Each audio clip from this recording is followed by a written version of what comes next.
ಗಾಯದ ಮೇಲೆ ಮತ್ತೊಂದು ಬರೆ ಎಂಬಂತೆ ಪೆಟ್ರೋಲ್ ಡೀಸೆಲ್ ದರ ಮತ್ತೆ ಏರಿಕೆಯಾಗಿದೆ. ಕೇವಲ 10 ದಿನದ ಅಂತರದಲ್ಲಿ 3 ಬಾರಿ ತೈಲ ಬೆಲೆ ಏರಿಕೆ ಕಂಡಿದ್ದು ₹5 ಹೆಚ್ಚಳವಾಗಿದೆ. ಪ್ರತಿಯೊಂದರ ಬೆಲೆಯೂ ಹೀಗೆ ಹೆಚ್ಚಾಗ್ತಾ ಹೋದ್ರೆ ಜೀವನ ನಡೆಸೋದು ಹೇಗೆ ಅಂತ ಸಾರ್ವಜನಿಕರು ಆತಂಕ ಹೊರಹಾಕಿದ್ದಾರೆ.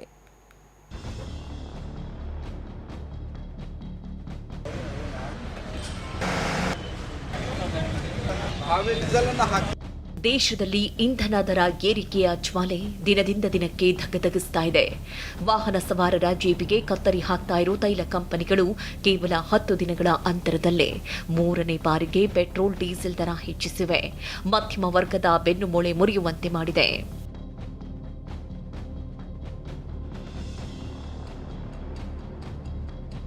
ಪೆಟ್ರೋಲ್ ಡೀಸೆಲ್ ಬೆಲೆ 10 ದಿನಗಳಲ್ಲಿ 3ನೇ ಬಾರಿ ಏರಿಕೆ. ಈವರೆಗೂ ₹5 ಏರಿಕೆ. ವಾಹನ ಸವಾರರು ನೆಗೆನೆಗೆ. ದೇಶದಲ್ಲಿ ಪೆಟ್ರೋಲ್ ಮತ್ತು ಡೀಸೆಲ್ ದರ ಏರಿಕೆಯ ಜ್ವಾಲೆ ಜನಸಾಮಾನ್ಯರನ್ನ ಜೀವಂತವಾಗಿ ದಹಿಸಲು ಶುರು ಮಾಡಿದೆ. ವಿಪರ್ಯಾಸ ನೋಡಿ, ಕೇವಲ 10 ದಿನಗಳ ಅಂತರದಲ್ಲಿ 3ನೇ ಬಾರಿಗೆ ಪೆಟ್ರೋಲ್ ಡೀಸೆಲ್ ದರ ಏರಿಕೆ ಮಾಡಲಾಗಿದೆ. ಅಂದ್ರೆ 10 ದಿನಗಳಲ್ಲಿ ಇಂಧನ ದರ ₹5 ಏರಿಕೆ ಕಂಡಿದೆ. ಇವತ್ತು ಲೀಟರ್ ಪೆಟ್ರೋಲ್ಗೆ 87 ಪೈಸೆ ಮತ್ತು ಲೀಟರ್ ಡೀಸೆಲ್ಗೆ 91 ಪೈಸೆ ಏರಿಕೆಯಾಗಿದೆ. ಇದರಿಂದ ಪೆಟ್ರೋಲ್ ಬೆಲೆ ₹108 ಹಾಗೂ ಡೀಸೆಲ್ ಬೆಲೆ ₹96 ಏರಿಕೆಯಾಗಿದೆ.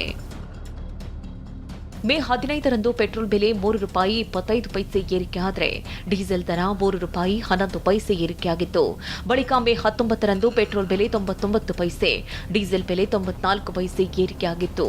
ಇವತ್ತು ಮತ್ತೆ ಪೆಟ್ರೋಲ್ ಬೆಲೆ 95 ಪೈಸೆ, ಡೀಸೆಲ್ ಬೆಲೆ 95 ಪೈಸೆ ಏರಿಕೆಯಾಗಿದೆ.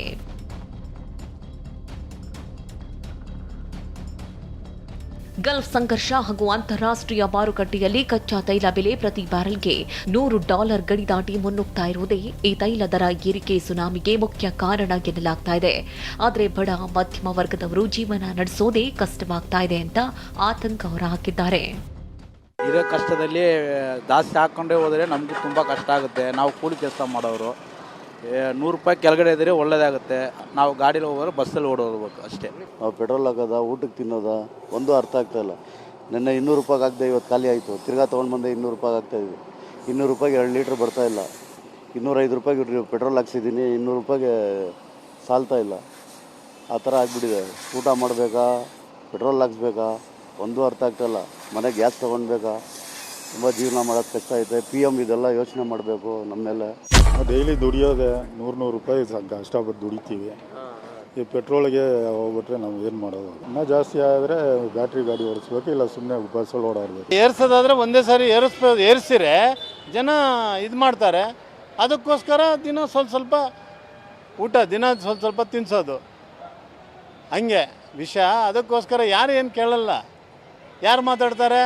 ಯಾರು ಮಾತಾಡಲ್ಲ. ಒಂದೇ ಸಾರಿ ಏರಿಸಿದ್ರೆ ಮಾತಾಡ್ತಾರೆ. ನಾವು ಏನು ಹೇಳಾಕತ್ತವ್ರಿ, ನಮ್ಮನ್ನು ಒಟ್ಟರನ್ನು ಓಟ್ ಹಾಕಿ ಗೆಲ್ಲಿಸಿದವರು ಕೊಲ್ಲಾಕತ್ತಾರ. ಜೀವನ ನಡೆಸೋದು ಸಂಬಳ ಕಡಿಮೆ, ಗಿಂಬಳ ಜಾಸ್ತಿ. ಇದಕ್ಕೇನು ಹೇಳೋಣ ಹೇಳ್ರಿ ನೀವು? ಇಡೀ ತಿಂಗಳ 10,000 ದುಡಿದ್ರು 3,000 ಅದಕ್ಕೆ ಹೋಗತಿ.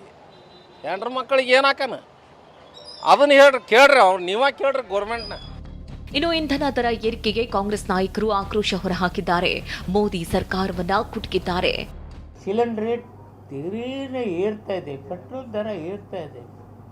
ಬೇರೆ ದೇಶಗಳ ಜೊತೆ ಸಂಪರ್ಕವನ್ನು ಚೆನ್ನಾಗಿ ಇಟ್ಕೊಂಡು ದೇಶಕ್ಕೆ ಸಹಾಯ ಮಾಡೋದು ಬಿಟ್ಟು ಗ್ಯಾಸ್ ಸಿಲಿಂಡರ್ ಇದ್ರೆ ಊಟ ಬಿಡ್ರಿ, ಡೀಸೆಲ್ ರೇಟ್ ಅಲ್ಲಿ ಮನ್ಯಾಗ ಕುಂದ್ರಿ. ಈ ದೇಶದ ಪ್ರಧಾನಿ ಈ ಯೋಗ್ಯತೆ ಮಾತುಗಳನ್ನ ಹೇಳಿದ್ರೆ ಜನ ಏನಂದಾರೆ? ದೇಶದ ಪರಿಸ್ಥಿತಿ ಅಧೋಗತಿ ತಳೆದವ್ರು ಯಾರು? ಈಗ ನಮ್ಮ ಈ ಅನಾವಶ್ಯಕವಾಗಿ ಯುದ್ಧ ಮಾಡಿ ಅಮೆರಿಕದವರು, ಇಸ್ರೇಲ್ ಅವರು ಇವತ್ತು ಈ ವಿಶ್ವದಲ್ಲೇ ದೊಡ್ಡ ಆತಂಕ ಸೃಷ್ಟಿ ಮಾಡಿದ್ದಾರೆ. ನಮ್ಮ ದೇಶ ಮೋದಿಯವರು ಇದುವರೆಗೂ ಆ ಒಂದು ಏನು ಕ್ರಮ ತಗೊಂಡ್ರು ಇಸ್ರೇಲ್ ಮತ್ತು ಅಮೆರಿಕ, ಅದರ ಬಗ್ಗೆ ಒಂದು ಅಭಿಪ್ರಾಯನೇ ಕೊಟ್ಟಿಲ್ಲ. ಅದನ್ನು ಖಂಡನೆ ಮಾಡಲಿಲ್ಲ. ಎಲ್ಲೊಂದು ಕಡೆ ಅವ್ರ ಪರವಾಗಿ ಇರುವಂಥ ರೀತಿಯಾಗಿ ನಡ್ಕೊಂಡಿದ್ದಾರೆ. ಈ ಬೆಲೆ ಏರಿಕೆಗೆ ಉತ್ತರ ಕೊಡಬೇಕಾಗಿರೋದು ಕೇಂದ್ರ ಸರ್ಕಾರ. ಮಿಕ್ಕಿದಕ್ಕೆಲ್ಲರೂ ಮಾತಾಡ್ತಾರೆ, ಇದ್ರ ಬಗ್ಗೆ ಯಾಕೆ ಮಾತಾಡೋದಿಲ್ಲ? ಕೇಂದ್ರ ಸರ್ಕಾರ ಪಾರ್ಲಿಮೆಂಟ್ನಲ್ಲಿ ಹೇಳಿದ್ದೇನು? ಬೆಲೆ ಏರಿಕೆ ನಡುವೆ ಹಾವೇರಿಯಲ್ಲಿ ಡೀಸೆಲ್ ಖರೀದಿಗೆ ಪರದಾಟ ಶುರುವಾಗಿದೆ. ಕೃಷಿ ಪ್ರಧಾನ ಜಿಲ್ಲೆ ಹಾವೇರಿಯಲ್ಲಿ ಈಗ ಕಳೆದೆಂಟು ದಿನಗಳಿಂದ ಮುಂಗಾರು ಆರಂಭವಾದಂಥ ಹಿನ್ನೆಲೆಯಲ್ಲಿ ಕೃಷಿ ಚಟುವಟಿಕೆ ಗರಿಗೆದರಿದೆ. ಆದರೆ ಅದಕ್ಕೆ ಪೆಟ್ರೋಲ್ ಡೀಸೆಲ್ ಬೆಲೆಯ ದರ ಏರಿಕೆ ಆಗಿರುವಂಥದ್ದು ಈಗ ನಾನು ನಿಮಗೆ ದೃಶ್ಯಾವಳಿಗಳಲ್ಲಿ ತೋರಿಸ್ತಾ ಹೋಗ್ತಾ ಇದ್ದೀನಿ. ರೈತರು ದಿನನಿತ್ಯ ಈಗ ಕೃಷಿ ಚಟುವಟಿಕೆ ಇರೋದ್ರಿಂದ ಟ್ರ್ಯಾಕ್ಟರ್ ಮೂಲಕ ಹೊಲವನ್ನು ಹಸನು ಮಾಡಲಿಕ್ಕೆ ಹೋಗ್ತಾ ಇದ್ದಾರೆ. ಆದರೆ ಪೆಟ್ರೋಲ್ ಡೀಸೆಲ್ ಸಿಗದಂಥ ಹಿನ್ನೆಲೆಯಲ್ಲಿ ರೈತರು ಸರದಿ ಸಾಲಿನಲ್ಲಿ ನಿಲ್ಲುವಂಥ ಪರಿಸ್ಥಿತಿ ನಿರ್ಮಾಣವಾಗಿದೆ. ಇಂಧನ ದರ ಹೆಚ್ಚಳದ ಬೆನ್ನಲ್ಲೇ ಈಗ ಅಗತ್ಯ ವಸ್ತುಗಳ ಬೆಲೆ ಗಗನಕ್ಕೇರುವ ಭೀತಿ ಎದುರಾಗಿದೆ. ಕ್ಯಾಬ್, ಬಸ್ ಟಿಕೆಟ್ ದರಗಳು ಕೂಡ ದುಬಾರಿಯಾಗುವ ಆತಂಕ ಸಾರ್ವಜನಿಕರನ್ನ ಕಾಡಿದೆ.